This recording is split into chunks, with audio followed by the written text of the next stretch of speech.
తమ జనాభా అధికంగా ఉన్న చోట షాపుల కేటాయింపు లేదంటూ ప్రశ్న. పశ్చిమ గోదావరి జిల్లాలో గీత కార్మికులకు 18 మద్యం షాపుల కేటాయింపు. పాలకొల్లు మున్సిపాలిటీకి ఒక్క షాపు కేటాయించకపోవడంపై ఆగ్రహం. ఉండి నియోజకవర్గం ఆకివీడుకు 2 షాపులు కేటాయించడంపై అసంతృప్తి.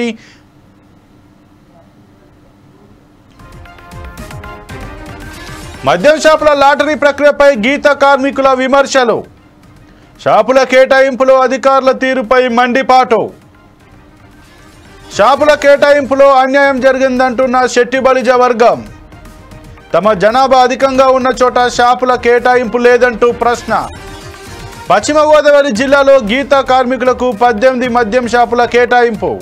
పాలకొల్లు మున్సిపాలిటీకి ఒక్క షాపు కేటాయించకపోవడంపై ఆగ్రహం. ఉండి నియోజకవర్గం ఆకివీడుకు 2 షాపులు కేటాయించడంపై అసంతృప్తి.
కేటాయింపు. పాలకొల్లు మున్సిపాలిటీకి ఒక్క షాపు కేటాయించకపోవడంపై ఆగ్రహం.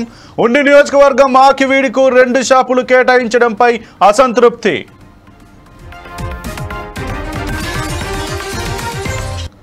మద్యం షాపుల లాటరీ ప్రక్రియపై గీత కార్మికుల విమర్శలు. షాపుల కేటాయింపులో అధికారుల తీరుపై మండిపాటు. షాపుల కేటాయింపులో అన్యాయం జరిగిందంటున్న శెట్టి బలిజ వర్గం. తమ జనాభా అధికంగా ఉన్న చోట షాపుల కేటాయింపు లేదంటూ ప్రశ్న. పశ్చిమ గోదావరి జిల్లాలో గీతా కార్మికులకు 18 మద్యం షాపుల కేటాయింపు. పాలకొల్లు మున్సిపాలిటీకి ఒక్క షాపు కేటాయించకపోవడంపై ఆగ్రహం. ఉండి నియోజకవర్గం ఆకివీడికి 2 షాపులు కేటాయించడంపై అసంతృప్తి.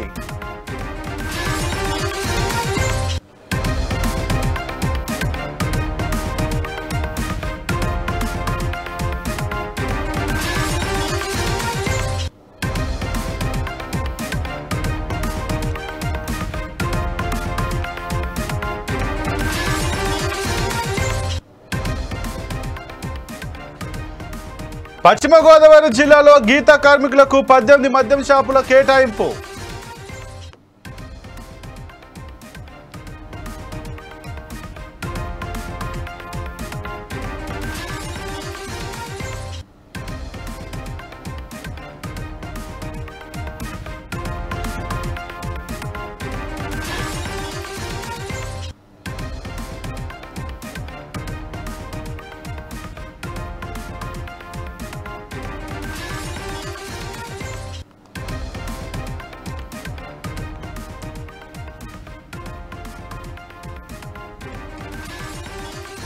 గీత కార్మికులకు కేటాయించిన మద్యం షాపుల లాటరీ ప్రక్రియ పశ్చిమ గోదావరి జిల్లాలో విమర్శలకు దారితీసింది. శెట్టి బలిజ వర్గానికి అన్యాయం జరిగిందంటూ ఆ వర్గాలు ఆరోపించాయి. ఈ వర్గ జనాభా అధికంగా ఉన్న చోట గౌడ వర్గానికి షాపులు కేటాయించడం వివాదానికి మూలం. ఇదే అనుమానాలను వ్యక్తం చేసిన శెట్టి బలిజ వర్గం షాపులను కేటాయించిన తీరును తప్పుబట్టాయి. జిల్లాలోని పాలకొల్లు మున్సిపాలిటీకి ఒక్క షాపును కూడా కేటాయించలేదు. ఇక్కడ శెట్టి బలిజ వర్గం జనాభా అధికంగానే ఉంది. అలాగే ఉండి నియోజకవర్గ పరిధిలోని ఆకివీడుకు 2 షాపులు కేటాయించడంపై ఆగ్రహం వ్యక్తం చేస్తోంది. పాలకొల్లు నియోజకవర్గం నుంచి మంత్రి నిమ్మల రామానాయుడు, ఉండి నియోజకవర్గం నుంచి శాసనసభ డిప్యూటీ స్పీకర్ రఘురామరాజు ప్రాతినిధ్యం వహిస్తున్న విషయం తెలిసింది. పశ్చిమ గోదావరి జిల్లాలో కల్లు గీత కార్మికులకు 18 మద్యం షాపులను ఏపీ ప్రభుత్వం కేటాయించింది.